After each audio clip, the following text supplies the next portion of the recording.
"You're terrible at cooking, James.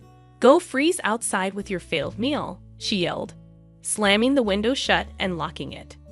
I hurried to the window, pleading for James to open it as I pounded on the glass. But he just smirked and closed the curtains. The cold started to creep in, and I began to shake. My body, warm just moments ago from the heater, was quickly losing its heat. What will happen if it stays this cold? Even my baby inside me. I was about to faint from the freezing cold when someone suddenly reached out to help. "Are you okay?" The next day, I came back home with him. James was outside, freezing naked. I was stunned at the sight, but Liam stepped forward. "Isn't that what you said? If you can't cook properly, then freeze outside." Liam gave James a stern look and spoke in a cold tone. James, shivering in the yard, could barely muster a response. "I'll call for an ambulance out of kindness. Emily, do you have anything to say to him before it arrives?" I nodded and stepped closer to James. "My name is Emily Smith. I'm 28 years old and stay at home. When I was working, my mom got sick and passed away. Then, my dad suddenly died from a heart problem. I was left all alone since I'm the only child. It was really hard being by myself, but I kept busy with work. Emily, are you okay? You seem stressed." During that tough time, my husband James was there for me. He comforted me when I felt sad and alone. Eventually, we fell in love and got married after dating for a few years.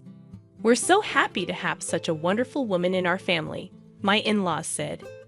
"James, you've brought home a great lady." After our wedding, I moved in with James' family, and we all got along great. "Emily, I saw a new cafe near the train station on TV. Let's check it out sometime," James suggested. "Sure, I'd love to." I especially bonded with my mother-in-law, and we made it a tradition to go out for a meal once a week. I also connected well with my father-in-law, who enjoys cooking, and we've cooked together in the kitchen a few times. "I'm happy you're getting along with my family, but what about my younger brother? He can be a bit of a handful," James asked. "Oh, he's fine. Liam, my brother-in-law, and I don't talk much because he works from home and stays in his room most of the time. But when I showed interest in his work, he explained it to me in detail. So, I've been getting along well with James' family." A few years later, I found out I was pregnant with James' child. Because of how bad my morning sickness was, I decided to quit my job. "I think that's a good call. Don't overdo it," James agreed. Deciding to quit wasn't just my choice. I talked it over with James' family. Both James and Liam make enough money for us to live comfortably. I also have savings, and with my father-in-law working and my mother-in-law having a part-time job, quitting my job won't cause any issues. "Wow, pregnant women have it easy. No work, no complaints," someone remarked. Lately, James has been complaining about me not working. But during our discussions about me quitting my job, James was actually the one who suggested it first. He said, "You're just freeloading without a job, acting all high and mighty." "Who's acting high and mighty?" "I'm the one who always cleans up after you," I retorted. I've always been competitive, so I wanted to prove James wrong. "If you had a problem, you should have spoken up during our discussions. You were the one who brought it up, right, James? Instead of complaining, focus on your own responsibilities. My parents-in-law agree with me and support my decision. James feels left out. He and Liam don't get along, so Liam never supports James. James looks down on me because I work from home. He doesn't listen to me and doesn't think I'm helpful." Liam whispered this, which is why he doesn't join our conversations. James doesn't like this, and when we're alone, he complains even more. "Just because my family likes you doesn't mean you should act all high and mighty." I'm not acting that way. Everyone is just being reasonable. Even when it's just the two of us, I never used to lose arguments to James. But when the morning sickness started, I lost the energy to argue. Pregnancy isn't an illness. "If you're not working, James thinks you're just lazy." I agree. Pregnancy isn't an illness, but Emily is putting in a lot of effort to nurture another life. "That's hard work in itself," Liam acknowledged. Liam started helping out too. Whenever James complained to me, Liam would step in and tell his parents. While James got scolded by them, Liam took care of me. At this rate, it's hard to tell who the real father is, I joked, rubbing my belly. With my in-laws keeping an eye on things, I hoped James would eventually change. Until then, I kept trusting him. Oh, James isn't back yet? No, not yet.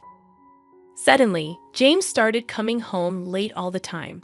He claimed it was because of overtime, but I wasn't sure if that was true. Even on his days off, he'd say he was working late or got called in unexpectedly and wouldn't come home at all. I began to suspect James was cheating, and so did his parents. We tried to gather evidence together, but it was tough to catch him in the act. He always seemed to be at the office, and we couldn't find any evidence of him seeing another woman. Well, we can't really know what's going on inside the company, his parents said. I asked one of his coworkers, but she said everything seemed normal. Hey, Emily, take it easy, she told me. My morning sickness got so bad that I couldn't do any housework. But my father-in-law cooked, my mother-in-law helped with other chores, and Liam pitched in, so everything was okay. You should be ashamed of yourself. Lying around all day, not doing any housework, even though you're a homemaker? Why are you even here? James, who had seen his parents doing chores, woke me up one night just to say that. When I looked upset, Liam replied, "That's rich coming from someone who's not pulling his weight as a husband. Every time you challenge me, even though I'm the eldest. Well, you're not exactly the role model type of brother. You've always been a bit of a know-it-all," Liam retorted. The argument between the brothers escalated, almost turning physical, before their parents stepped in to stop them. After hearing what happened, their parents scolded James, saying, "That's enough. Do whatever you want." "Wait, James, where are you going without talking to me?" James left without a word. "I'm really sorry about that. We'd apologize," their parents said to me in place of James, and the situation calmed down. However, James's behavior has been worsening, and something needs to be done soon. I was at a loss for what to do. Is everything okay? One Saturday, my in-laws had planned a trip for a local event. Despite arranging it beforehand, they were worried about leaving me alone due to James's recent behavior. "I'm concerned about leaving you," my mother-in-law said. "I'll be fine. My morning sickness has eased up a lot," I assured them. They left with concern, and around the same time, Liam had overnight commitments. "I'm sorry for leaving at this time," Liam said. "It's okay, take care," I replied. Not long after they left, Liam also departed. James was unusually at home that day, still asleep. Despite not feeling my best, I decided to get up and do things around the house. I didn't want to risk James's criticism if I stayed idle. Thankfully, my father-in-law had prepared plenty of dishes and stored them in the fridge. I started cleaning and doing laundry, taking it easy on myself. "Hey, breakfast!" James finally woke up close to noon, still looking grumpy with messy hair. He demanded breakfast, and I rolled my eyes, grabbing some leftovers from the fridge. "What's that? Leftovers your dad made you? You can't even cook as a homemaker," James remarked. His comment annoyed me. Why does he say things like this? Doesn't he realize I'm pregnant with his child? There's no excuse for his behavior. Sorry, but right now, my main job is taking care of our baby. Household chores can wait. How dare you talk to your husband like that? James shouted at me, but then Liam barged in, breaking the tension. I could hear them arguing loudly outside. "You stay out of this," James snapped at Liam before storming off to his room, muttering angrily. As expected, James made a racket and then left the house. Liam let out a heavy sigh. "You okay?" Liam asked as he entered the room. "Yeah, what brings you here?" I replied.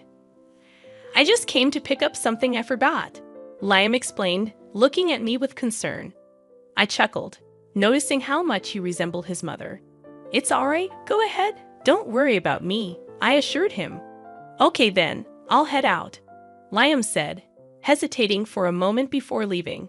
I couldn't help but wonder, Where did the James I first met go? At this rate, it seemed like divorce was inevitable. But I still wanted to remain close to my in-laws. Feeling suddenly drained, I decided to lie down. And before I knew it, I fell into a deep sleep. Emily, time to wake up. James's voice interrupted my sleep. I mumbled as I sat up. I met James's eyes, expecting him to scold me. However, he gave me a wry smile. I'm sure I'll get an earful from James later, I thought. I wanted to let you sleep, but it's already evening, James said in a surprisingly gentle tone. I was shocked by his kindness. I've prepared dinner, so when you're ready, come join me, he added before leaving the room. I noticed a blanket over me and couldn't help but wonder if James had covered me. I went to the kitchen and found my father-in-law's dishes already warmed up, ready to eat. I'm sorry, Emily, James said sincerely. When I found out we were having a baby, I was thrilled, but then I got overwhelmed and took it out on you. This cake is my way of apologizing. James presented a cake to me. Honestly, this gesture couldn't erase all the past hurts, but his genuine apology warmed my heart. For now, I decided to forgive him and enjoy our meal together. Look, it's snowing, James exclaimed excitedly. Oh, you're right. Let's go see, I replied, following him to the window. The sight of the snow falling against the night sky was beautiful. Since I came from a place where it rarely snowed, this was a special moment for me. Without hesitation, I moved closer to the window. Let's open it, James suggested. But it'll be cold, I protested. Just put on a jacket. He insisted as he draped one over me and opened the window, letting in the chilly wind. As I braced myself against the cold, James hugged me. Suddenly, I found myself outside, and when I turned around, I saw James grinning mischievously. You're a homemaker who doesn't do the housework. That makes you a bad wife. Think about that tonight, he teased. Excuse me? What are you saying? You can't even cook, I retorted. With that, James shut and locked the window. I rushed to the window, pleading with James to open it as I pounded on the glass, but he just grinned and closed the curtains. The cold was starting to make me shiver. My body, warm from the heater just moments ago, was rapidly losing its warmth. What am I going to do if this continues? Even my baby inside me, just as I felt like I might pass out from the cold and shock, someone reached out to me and asked if I was okay. They helped me into their car. Why were you out here at this time of night? It was Liam, who had come home earlier than planned because he was worried about James. The car's heater warmed me up, and I felt relieved. We should go to the hospital, just to be safe, Liam suggested as he drove me there. Thanks to his quick action, both my baby and I were okay. While I was being examined, Liam arranged for a hotel where we could stay. He left to take care of something else. I'm so relieved. You're going to be a strong baby, right? Feeling reassured, I rubbed my belly. I was grateful that nothing serious had happened. Exhausted, I fell asleep as soon as I lay down on the bed. Oh, Emily, are you feeling better now?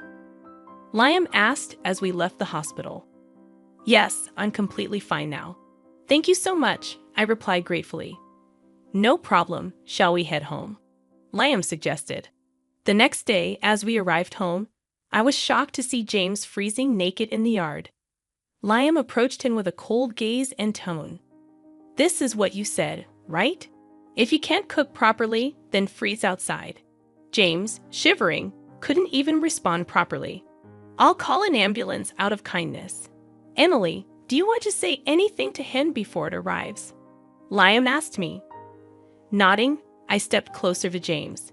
It's because of you that our baby was almost in danger. I will never forgive you. Just wait, I told him firmly. James was taken to the hospital.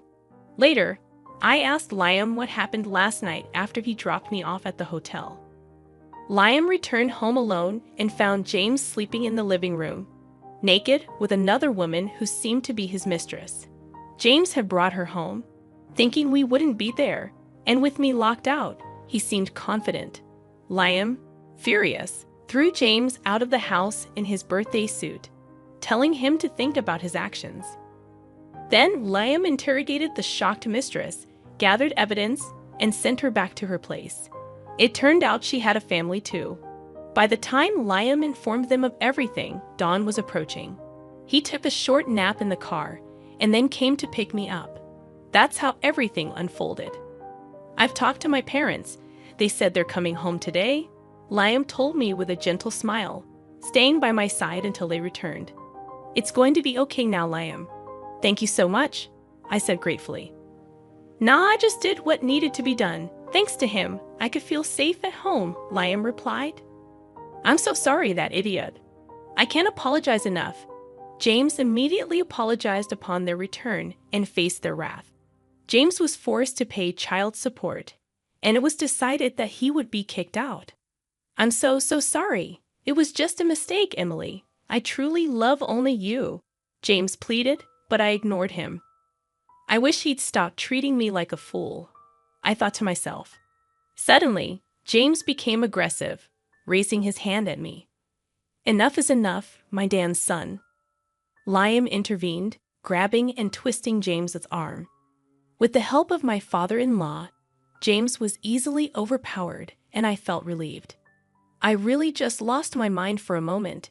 Emily, James said remorsefully as he was thrown out by the two men, while I was comforted by my mother-in-law. He was pathetic until the very end, I thought to myself.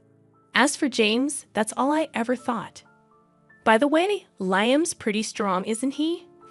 Considering what just happened and how he tossed a full-grown man outside, Emily remarked. Oh yeah, he used to do combat sports back in the day. I wouldn't recommend trying that move on just anyone though, Liam said with a smile. Emily felt the flutter in her heart at his smile, and her mother-in-law laughed upon noticing.